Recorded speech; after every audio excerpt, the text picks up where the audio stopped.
berjalan dalam firman-Mu, hatiku siap.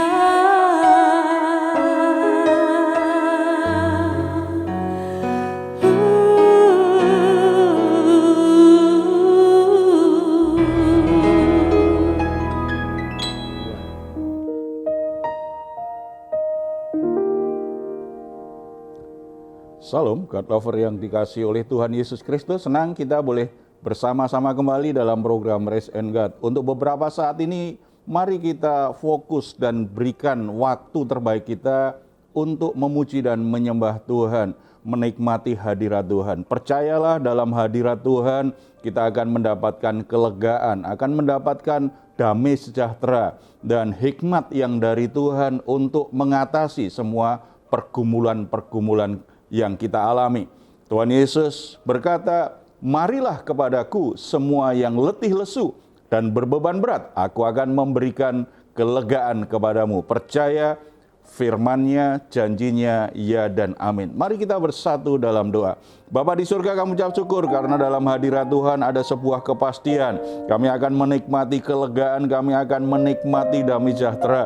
Bahkan hikmat yang dari Tuhan akan mengalir dalam pikiran kami sehingga kami tahu apa yang harus kami lakukan untuk mengatasi pergumulan-pergumulan dan permasalahan hidup kami.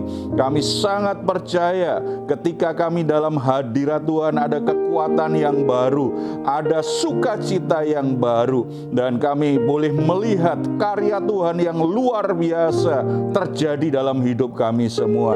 Terpuji namamu Bapa, dalam nama Tuhan Yesus. Amin.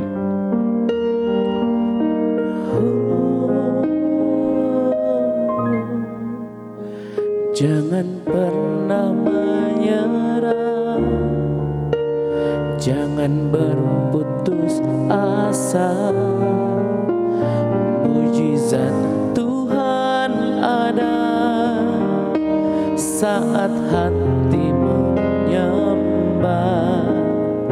Jangan pernah menyerah, jangan berputus asa.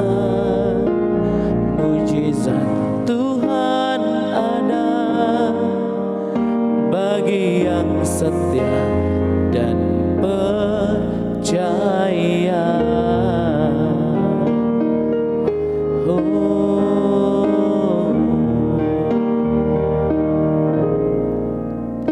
Tuhan tak pernah janji langit selalu biru, tetapi Dia berjanji selalu menyertai. Tuhan tak pernah janji jalan selalu rata, tetapi Dia berjanji berikan kekuatan. Jangan pernah menyerah, jangan berputus asa. Mujizat Tuhan ada saat hati menyembah. Jangan pernah menyerah, jangan berputus asa. Mujizat Tuhan ada bagi yang setia dan percaya.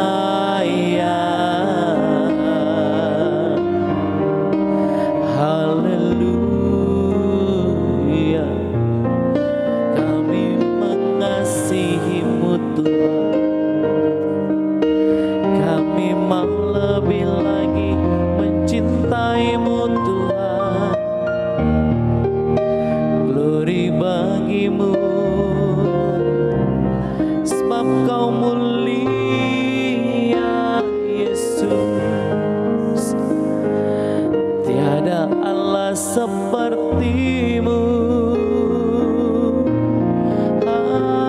Haleluya.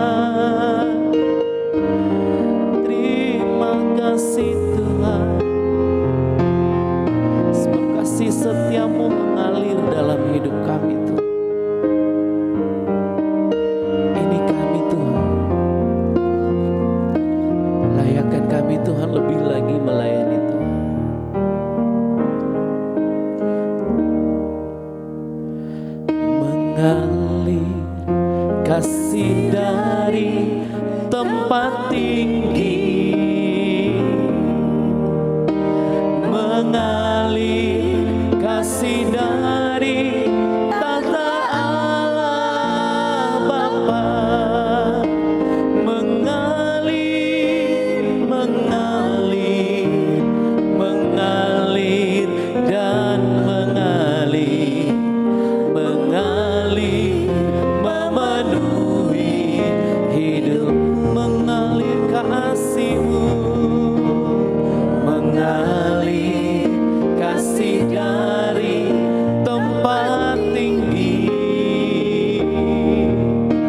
mengalir kasih dari tata Allah Bapa, mengalir, mengalir, mengalir dan mengalir, mengalir memenuhi hidupku.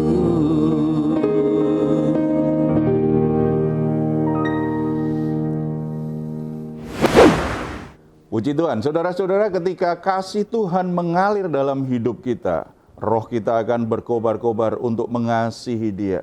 Ketika hati kita mulai berkobar mengasihi Dia, kita ingin tidak hanya beribadah, tetapi kita juga ingin melayani Dia. Dalam perjalanan pelayanan ini, tetapi kadang-kadang ada berbagai tantangan, ada berbagai hambatan dan pergumulan.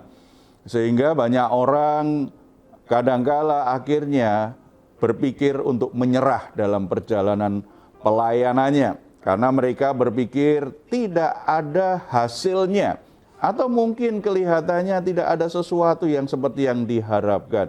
Saudara-saudara perlu mengerti bahwa keberhasilan di dalam melayani seharusnya standar dan nilainya itu berbeda dengan keberhasilan ketika orang berbisnis, ketika orang bekerja dalam dunia sekuler. Tetapi dalam pelayanan mesti dipahami dengan cara yang berbeda. Tetapi memang realitanya ada banyak orang yang akhirnya menyerah atau setidaknya berpikir untuk berhenti melayani karena merasa yang dilakukannya tidak berhasil dalam ukuran dia sendiri seperti itu.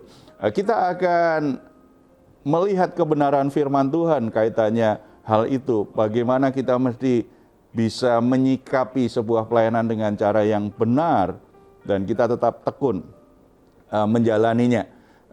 Apakah ada di antara kita yang mau berbagi tentang pergumulan pelayanan dan mungkin tergoda untuk menyerah? Ada? Saya, Pak. Ya. Saya dulu tahun 2015 ke 16 saya sempat berhenti melayani baik di pelayanan pujian penyembahan dan paduan suara. Karena menurut saya biasa-biasa aja, gak ada yang berubah menurut saya pada waktu itu. Toh juga, jadi jemaat juga, bagus kok, yang penting hatinya. Tuhan kan melihat hati bukan karena kita melayani di mana-mana gitu. Dan sempat saya 1 tahun itu, saya benar-benar berhenti melayani. Tapi ketika saya memutuskan untuk berhenti, saya gak ada damai sejahteranya, Pak. Karena saya lihat teman saya yang biasa melayani, dia enjoy di pelayanannya yang biasa saya ikut gitu. Kenapa ya dia bisa bahagia melayani? Kenapa saya kayak hambar gitu?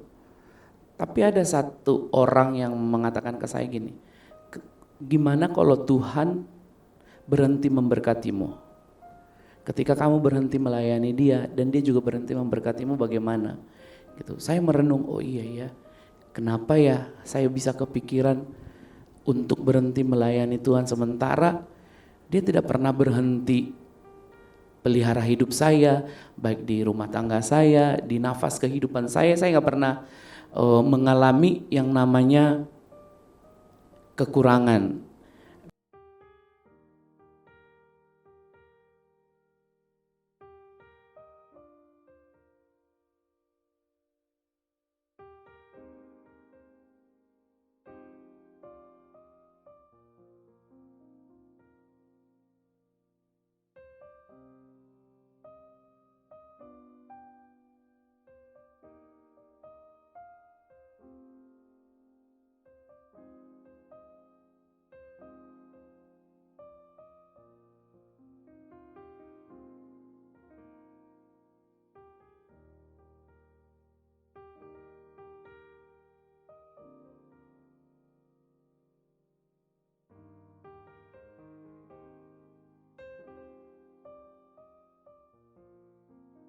hal yang membuat orang berhenti melayani ya. Tetapi sebenarnya keberhasilan pelayanan yang Tuhan kehendaki adalah ada dua hal yang kalau kita pengen berhasil dalam melayani sebenarnya setia dan berbuah.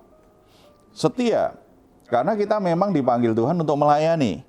Ada banyak hal yang membuat kita tidak setia, ada banyak permasalahan yang membuat kita tidak setia. Dan keberhasilan kita yang kedua selain setia, kita menghasilkan buah. Bukan jabatan kita naik, bukan kita semakin kaya, bukan semakin kita punya pengaruh atau popularitas yang semakin tinggi, tidak, menghasilkan buah. Jadi bagaimana kita sebagai orang-orang yang melayani tetap setia apapun keadaannya dan apa yang kita lakukan menghasilkan buah bagi Tuhan. Itulah keberhasilan daripada berkeluh kesah tentang berbagai kekurangan situasi yang tidak ideal yang kita hadapi ketika kita melayani atau kerinduan-kerinduan yang lebih tepatnya mungkin ambisi-ambisi pribadi, obsesi-obsesi pribadi yang tidak terpenuhi. Lebih baik kita fokus dengan supaya saya berhasil di mata Tuhan, bukan berhasil di mata orang atau berhasil sesuai dengan pemahaman kita sendiri, sehingga kita justru gagal memenuhi panggilan Tuhan. Nah, jadi kalau gitu Pak, sikap apa yang harus kita miliki agar pelayanan kita bisa berhasil buat Tuhan? Berhasil dalam Tuhan ya, di mata Tuhan ya. Sebab yang berhasil di mata Tuhan mungkin orang lain akan menganggap gagal atau biasa aja, gitu kan. Bahkan kadang-kadang kan kalau kita setia pun orang malah mentertawakan kita, kondisi begini kamu tetap setia, kan? Realistis lah seperti itu. Kita harus melihat kita ini kan memenuhi panggilan Tuhan. Kita melayani karena Tuhan, ada panggilan Tuhan. Tuhan yang menawan hati kita sedemikian rupa sehingga hati kita begitu berkobar mengasihi Dia, akhirnya ingin bekerja bersama Dia, bekerja untuk Dia. Itu kan mestinya jadi pertimbangan. Kita bisa belajar dari Rasul Paulus. Rasul Paulus itu seorang hamba Tuhan, orang yang melayani Tuhan. Kalau mungkin manusia mengukur, mungkin dia gagal karena akhir hidupnya dalam tahanan rumah, bahkan akhirnya dihukum mati. Tetapi dia adalah orang yang sangat berhasil di mata Tuhan. Kalau kita pelajari satu perikop di 1 Korintus pasal 9 ayat 1 sampai 23, kita menemukan beberapa prinsip penting bagaimana kita punya sikap yang benar sebagai orang yang melayani sehingga pelayanan kita ini berbuah, berhasil di mata Tuhan. Ada dua hal yang kita bisa lihat. Yang pertama, kalau kita ingin berhasil di mata Tuhan dalam melayani, kita harus mengutamakan kewajiban kita sebagai orang yang melayani lebih dari hak kita. Beberapa kali Paulus menjelaskan di perikop ini ya. Misalnya, sebagai rasul dia punya hak loh untuk mendapatkan dukungan dari jemaat. Bahkan dia tuliskan beberapa ayat, saya baca. Misalnya di ayat 4 dan 5. Tidakkah kami mempunyai hak untuk makan dan minum? Tidakkah kami mempunyai hak untuk membawa seorang istri Kristen dalam perjalanan kami? Seperti yang dilakukan rasul-rasul yang lain. Dan saudara-saudara Tuhan dan Kefas, Rasul Paulus ini karena ada banyak yang mengkritik tentang pelayanan dia berkata, kami kan juga punya hak untuk makan dan minum. Memangnya kalau kita melayani harus puasa terus, gitu kan? Sebab ada sebagian orang Kristen berpikir bahwa kalau jadi hamba Tuhan itu hidupnya susah itu biasa, hidup menderita itu biasa, namanya juga hamba Tuhan katanya. Ini nggak fair, ya. Ini nggak sesuai dengan yang Tuhan ajarkan. Sebagai hamba Tuhan mereka juga butuh makan dan minum. Sebagai orang-orang yang melayani mereka juga punya kebutuhan sehari-hari. Dan itu perlu didukung oleh jemaat. Bahkan kalau yang sudah menikah, kalau pergi perjalanan pelayanan, mestinya juga didukung supaya istrinya bisa menyertai. supaya tidak ada dalam pencobaan yang membuat banyak hamba Tuhan, orang-orang yang melayani kadang-kadang jatuh dalam pencobaan karena perjalanan sendiri. Itu mereka punya hak untuk mendapatkan dukungan dari jemaat yang dilayaninya. Tetapi Rasul Paulus di ayat 15 berkata seperti ini, tetapi aku tidak mempergunakan satupun dari hak itu, aku tidak menulis semuanya ini, supaya aku pun diperlakukan juga demikian. Sebab aku lebih suka mati daripada, sungguh kemegahanku tidak dapat ditiadakan siapapun juga. Jadi Rasul Paulus tidak mempergunakan satu haknya untuk mendapatkan fasilitas itu. Artinya apa? Dia tidak mengutamakan haknya, tidak menuntut haknya, tetapi dia lebih mengutamakan kewajibannya. Tidak salah, karena rasul-rasul yang lain dalam perjalanan tidak hanya mendapat dukungan dari jemaat untuk kebutuhan makan minum mereka, tetapi istrinya juga boleh menyertai. Berarti kan membutuhkan biaya yang lebih. Itu tidak salah. Tetapi Paulus sedang mengajar jemaat, karena jemaat di Korintus itu jemaat yang sombong secara rohani. Saling menyombongkan dirinya sepertinya mereka lebih rohani, tetapi cenderung tidak mengutamakan kewajibannya. Jadi selalu pengen menempatkan kelihatan menonjol dari yang lain, sehingga banyak pertikaian di jemaat Korintus itu. Mengutamakan kewajiban. Kalau kita mengutamakan kewajiban bagi Bapak Ibu Saudara-saudara yang saat ini melayani, baik jabatan formal di gereja maupun pelayanan-pelayanan yang lain sebagai orang Kristen, kita terlibat dalam pelayanan. Kewajiban kita ini kita utamakan, maka Tuhan tidak akan mengabaikan untuk hak kita sebagai orang yang melayani. Tuhan tidak akan pernah kehilangan cara untuk memelihara hidup kita. Saya suka nasihatkan untuk orang-orang muda yang mulai masuk dalam pelayanan. Orang-orang yang belajar sekolah teologi di sekolah teologi dan mulai melayani. Saya ingatkan mereka, kalau kalian berpikir bahwa gereja dan pelayanan itu sebagai mata pencaharian, maka kalian akan kecewa. Dan kalian hanya fokus pada hakmu, fokus pada fasilitas yang kau terima. Tetapi pelayanan di gereja itu adalah sebuah pengabdian, dedikasi, karena kita mengasihi Tuhan. Ketika kita mengutamakan kewajibannya seperti ini, Tuhan tahu pergumulan kita. Tuhan tahu bahwa kita punya kebutuhan-kebutuhan yang harus kita cukupi. Kadangkala kan ada gereja yang tidak sanggup memberi dukungan finansial cukup kepada orang-orang yang melayani karena keterbatasan dana yang dimilikinya. Tidak boleh itu jadi alasan kita tidak semangat melayani. Karena situasi setiap gereja berbeda. Karena lebih mengutamakan kewajiban, akhirnya fokus kita pada pelayanan. Ketika didorong oleh motivasi yang benar dan fokus yang benar, pelayanan kita pasti berbuah. Pelayanan kita pasti berdampak. Pelayanan kita pasti menginspirasi banyak orang untuk juga mengasihi Tuhan. Dan mereka melihat kehidupan kita yang dipelihara Tuhan, itu jadi kesaksian yang indah bagi banyak orang.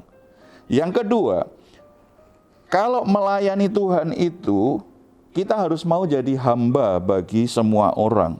Paulus menyadari bahwa kunci sukses seorang pelayan Tuhan itu bukan jabatannya, bukan posisinya yang tinggi, tetapi karena menjadikan dirinya sebagai hamba bagi jemaat, hamba bagi banyak orang. Ayat 16, karena jika aku memberitakan Injil, aku tidak mempunyai alasan untuk memegahkan diri. Sebab itu adalah keharusan bagiku. Celakalah aku jika aku tidak memberitakan Injil. Bagi Paulus memberitakan Injil itu sebuah keharusan. Sebuah kewajiban yang harus dipenuhi sebagai orang yang sudah ditebus oleh Kristus. Orang yang sudah diselamatkan oleh Tuhan Yesus. Orang yang sudah beroleh anugerah Tuhan yang begitu luar biasa. Sebuah keharusan untuk memberitakan kabar baik, untuk melayani orang lain. Jadi tidak ada alasan memegahkan diri. Godaan orang yang melayani itu karena kita tampil di depan orang, kita berbuat baik di depan mata orang, kita lakukan banyak hal baik untuk orang lain. Godaannya adalah kebanggaan diri. Dan akhirnya kesombongan seperti Paulus, tidak ada alasan bagiku memegahkan diri. Siapa yang melayani lebih dari Paulus? Di antara kita saat ini pasti tidak ada yang mungkin bisa melebihi pelayanan Paulus. Orang yang begitu luar biasa pelayanannya, dipakai Tuhan luar biasa. Itu saja sadar diri bahwa tidak ada alasan bagiku memegahkan diri. Aku ini hamba. Kalau hamba itu ketika melakukan pekerjaan, itu justru merasa terhormat. Karena boleh melayani tuannya. Ketika sudah menyelesaikan pekerjaannya, dia tidak akan bermegah diri. Dia hanya berkata, aku hanya melakukan apa yang seharusnya aku lakukan. Itu hati seorang hamba. Kita adalah hamba. Kalau kita melayani Tuhan, itu kita harus membangun hati seorang hamba. Jangan berpikir kita ini orang hebat, orang yang harus dipuji, orang yang harus dihargai. Tidak. Lakukan kewajibanmu, kerjakan sebagaimana mestinya untuk Tuhan. Kalau kita lakukan itu, kuasa Tuhan menyertai. Pelayanan kita pasti menghasilkan buah. Amin. Dan yang terakhir, miliki tujuan yang jelas. Ayat 26. Tetapi aku melatih tubuhku dan menguasainya seluruhnya, supaya sesudah memberitakan Injil kepada orang lain, jangan aku sendiri ditolak. Kita mesti seperti atlet. Tadi kalau kita perhatikan, ada banyak godaan, ada banyak cobaan, ada banyak situasi yang membuat kita tidak bisa menguasai diri. Kita jadi emosi, atau kalau tidak, kita jadi kehilangan arah. Begitu kita, misalnya saya berkhotbah, dipuji orang, lalu orang berkata, terima kasih khotbah Bapak baik. Godaan bagi saya apa? Fokus saya adalah saya ingin dipuji lagi untuk khotbah berikutnya. Ketika saya khotbah lagi, dipuji lagi. Saya ingin berusaha, bukan fokus bagaimana saya memberitakan firman Tuhan sebagaimana seharusnya yang dikatakan Tuhan di Alkitab. Tetapi saya lebih fokus bagaimana orang juga semakin suka dengan saya. Secara tidak sadar saya menaikkan diri saya dengan usaha sendiri. Bukan Tuhan yang memuliakan hidup saya. Saya menjadi sombong, memegahkan diri. Saya berkhotbah harus tahu jelas tujuannya. Saya menyampaikan kebenaran firman Tuhan. Saya menyampaikan pesan Tuhan. Tujuannya harus jelas. Saudara-saudara yang melayani dengan pelayanan puji-pujian, memainkan musik, menjadi WL, menjadi singer, harus jelas tujuannya apa untuk pelayanan itu. Ini bukan sebuah entertain di mana pusatnya adalah kita yang melayani. Sehingga kita berusaha tampil sedemikian rupa supaya kelihatan oke di mata orang. Tetapi kita mengabaikan bahwa mungkin kita nggak oke di mata Tuhan. Kita harus fokus bagaimana oke di mata Tuhan. Segala sesuatu yang kita siapkan, kita kerjakan karena kita ingin Tuhan melihat kita sebagai hamba yang melakukan pekerjaan yang terbaik di matanya. Itulah keberhasilan sejati. Dan kalau kita melakukannya dengan benar, pasti menghasilkan buah. Pelayanan kita berdampak bagi orang-orang yang kita layani. Saudara-saudara yang dikasihi Tuhan, dimanapun saudara berada saat ini, mungkin di antara saudara mulai capek melayani, mulai berpikir ingin menyerah, ingin berhenti melayani. Karena sepertinya yang saudara lakukan tidak menghasilkan apa-apa. Tidak berhasil di mata saudara atau di mata orang lain. Bahkan dianggap sebagai orang yang gagal. Tetapi kita sudah belajar, keberhasilan sejati bukan standar dunia ini. Bukan soal bicara keuntunganmu berapa. Tetapi kalau engkau melayani, engkau tetap setia pada panggilanmu. Di mata Tuhan engkau orang yang berhasil sebagai pelayan Tuhan. Kalau engkau tetap melayani dengan setia, dan akhirnya mungkin hanya satu orang yang diubahkan hidupnya melalui pelayananmu, yang dimenangkan bagi Tuhan hanya satu orang. Itu pun artinya itu berbuah bagi Tuhan. Di mata Tuhan, saudara, orang yang berhasil. Bagi orang lain mungkin satu jiwa dianggap terlalu kecil. Bagi orang lain, orang baru kelihatan berubah sedikit mungkin dianggap kurang berhasil. Tetapi kalau engkau melayani, ada hidup orang yang berubah, ada orang yang bertobat, ada orang yang akhirnya semakin mengasihi Tuhan. Walaupun itu hanya satu orang, di mata Tuhan, saudaralah hamba Tuhan yang setia. Hamba Tuhan yang berhasil. Amin. Jadi jangan pernah berpikir untuk mundur dari pelayanan. Kuatkan hati, terus melayani situasi dan kondisi apapun. Engkau tetap bisa berbuah bagi Tuhan. Amin. Mari kita bersatu dalam doa. Bapa di surga, kami bersyukur karena pelayanan adalah sebuah kehormatan bagi kami. Pelayanan adalah sebuah keharusan bagi kami sebagai orang-orang yang sudah Engkau tebus, sebagai orang-orang yang Tuhan sudah selamatkan. Sebuah keharusan bagi kami ambil bagian dalam pekerjaan-Mu. Bapa, Engkau melihat di antara kami ada orang-orang yang sudah mulai mundur dari pelayanan. Orang-orang yang mulai berpikir ingin meninggalkan pelayanan, menyerah dengan pelayanan karena berbagai alasan. Tapi biarlah Roh Kudus kembali menjamah hati mereka. Kebenaran firman Tuhan tidak sekedar didengar, dimengerti, tetapi sungguh-sungguh membebaskan hati mereka, sehingga mereka kembali ambil tanggung jawabnya untuk melayani Tuhan. Mereka kembali ambil komitmennya untuk melayani. Teguhkan hatinya, teguhkan, kuatkan hati hamba-hamba-Mu Tuhan, orang-orang yang melayani Tuhan, supaya mereka tidak menyerah. Situasi dan kondisi apapun yang sedang mereka alami, itu tidak memadamkan hatinya untuk terus melayani-Mu. Kobarkan selalu rohnya untuk melayani Tuhan. Hamba-hamba Tuhan yang bahkan mulai terhilang, tidak hanya tidak melayani, tetapi bahkan mulai meninggalkan Tuhan. Kiranya Tuhan juga menghampiri Tuhan, jamah hati mereka. Mereka boleh kembali pada panggilannya yang semula di dalam Tuhan. Tuhan berkati anak-anak muda yang terpanggil untuk melayani-Mu. Biarlah mereka boleh memenuhi panggilannya dengan motivasi yang benar, dengan tujuan yang benar. Tuhan perlengkapi dengan segala sesuatu yang baik, dengan semua karunia yang mereka butuhkan, agar mereka bisa melayani efektif dan mereka boleh menghasilkan buah-buah yang mempermuliakan nama Tuhan. Berkati gereja-Mu supaya boleh mengutus banyak hamba Tuhan, melatih banyak orang bisa melayani pekerjaan-Mu. Terpuji nama-Mu Bapa. Berkati pelayan-pelayan masyarakat, pejabat-pejabat publik, pemimpin-pemimpin bangsa dan negara kami saat ini. Tuhan berkati mereka supaya mereka juga punya semangat melayani masyarakat, tidak menyalahgunakan jabatannya untuk memperkaya diri sendiri, untuk mengutamakan kepentingan kelompoknya, tetapi jabatan itu memberikan tanggung jawab besar dan mereka mengerjakannya untuk membawa kebaikan bagi masyarakat, bagi bangsa dan negara kami. Terpuji nama-Mu dalam nama Tuhan Yesus. Amin.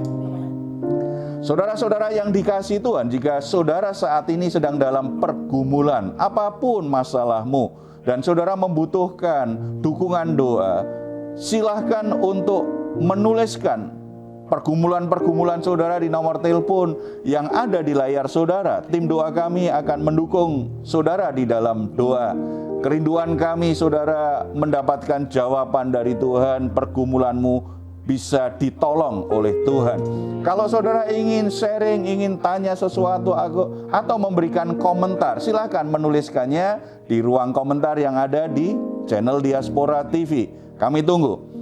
Mazmur 4 ayat 8 sampai 9. Engkau telah memberikan sukacita kepadaku lebih banyak daripada mereka ketika mereka kelimpahan gandum dan anggur. Dengan tentram aku mau membaringkan diri lalu segera tidur. Sebab hanya Engkaulah ya Tuhan yang membiarkan aku diam dengan aman. Puji Tuhan. Selamat malam, selamat beristirahat. Tuhan Yesus memberkati kita semuanya. Salam.